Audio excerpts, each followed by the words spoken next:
Welcome back class. Class, in the previous video we have discussed about the gametogenesis in male, that is spermatogenesis. In this section, in this video, we will discuss about the gametogenesis in case of female, that is called oogenesis. So class, let's start. The next heading, it is oogenesis. So class, in the oogenesis is the formation.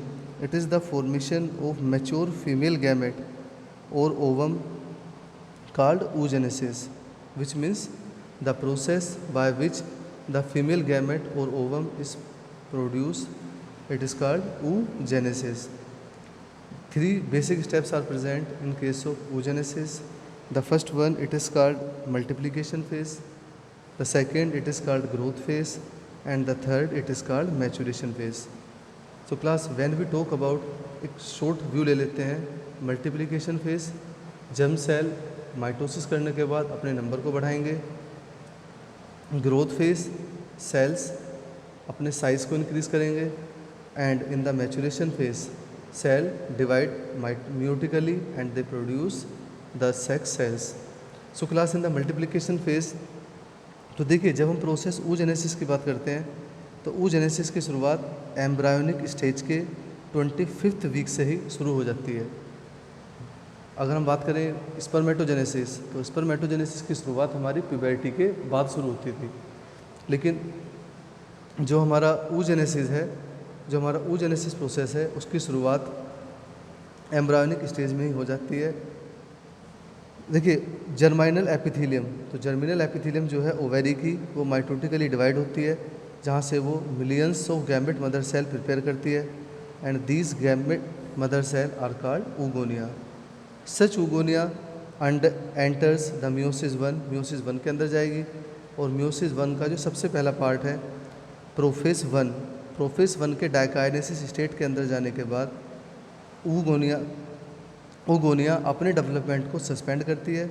And then it is called primary oocyte. वहाँ पर वो primary oocyte कहलाती है. Now after the formation of primary oocyte, the next step growth phase started. In growth phase, each primary oocyte surrounded by a layer of granulosa cell called primary follicle.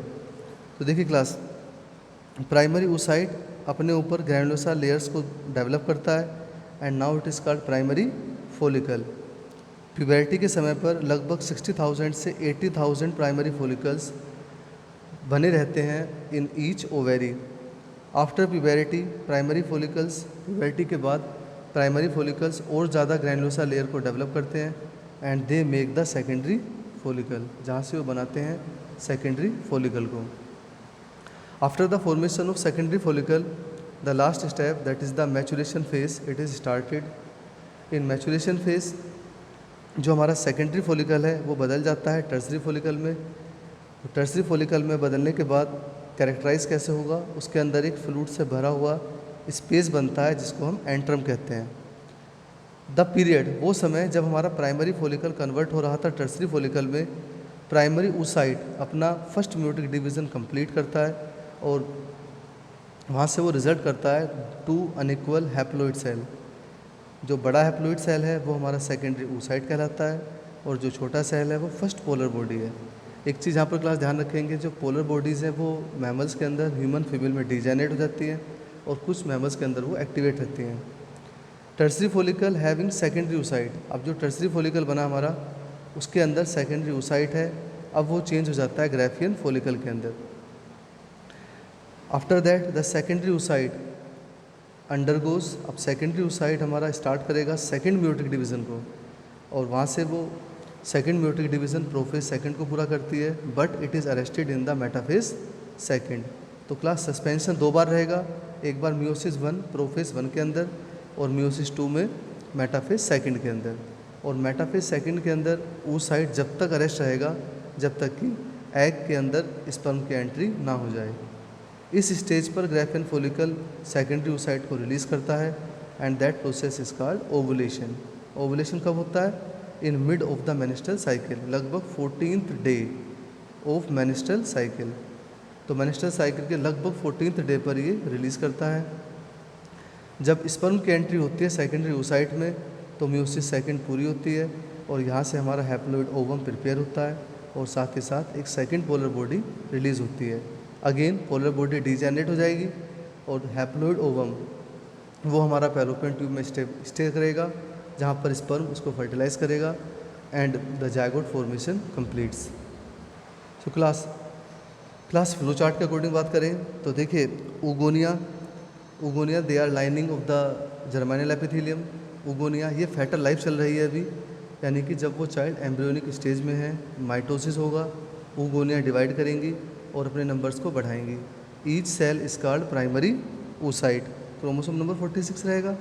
Primary oocyte first meiotic division को पूरा करेगा और primary oocyte में grow करेगा। Grow करने के बाद ये बर्थ का पीरियड है, चाइल्डहुड और प्यूबर्टी के बाद जो डिवीज़न है वो पूरा होगा और वहाँ से हमारा फर्स्ट पोलर बॉडी और सेकेंडरी oocyte बनेगा।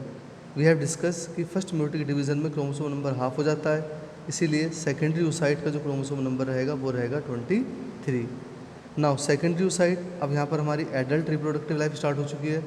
वो सेकेंडरी oocyte मियोसिस 2 को पूरा करेगा और जैसे ही वो मियोसिस 2 को पूरा करेगा, सेकेंडरी oocyte देगा हमारा ओवम और साथ साथ polar body, and polar body degenerate in case of human female and ovum it remain active. So class that is all about the process of oogenesis। इसी से कनेक्टेड हमारा प्रोसेस होता है हार्मोनल रेगुलेशन, कि किस तरह से हार्मोन्स के अकॉर्डिंग oogenesis को पूरा किया जाता है। Class in the hormonal control of oogenesis हमने तो देखिए हार्मोनल कंट्रोल बिल्कुल हमारा स्पर्मेटोजेनेसिस की तरह ही होता है। तो देखिए हाइपोथैलेमस से रिलीज़ होगा हमारा GnRH गोनेडोट्रोपिन रिलीजिंग हार्मोन, जो वर्क करेगा एंटीरियर पिट्यूटरी पर, जहाँ से वो 2 हार्मोन FSH LH को सीक्रेट करेगा। FSH वर्क करेगा ग्रैनुलोसा सेल पर, जो हमारे फॉलिकल्स के ऊपर डेवलप हो रहे थे, और वहाँ से हमारे oocyte का डेवलपमेंट पूरा होगा।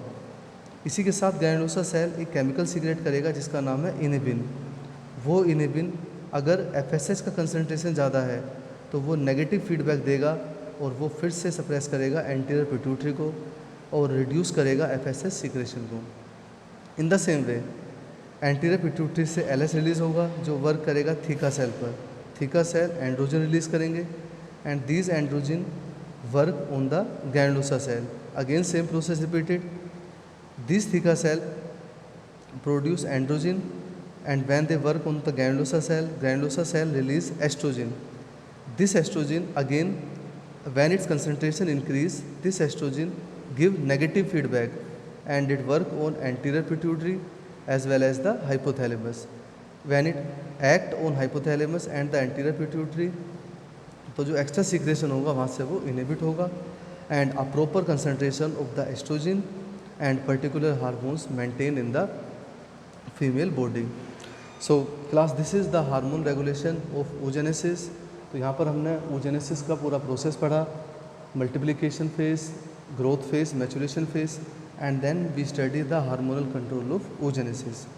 In class, in the next video, we will discuss about the menstrual cycle or the reproductive cycle in case of human female. Thank you.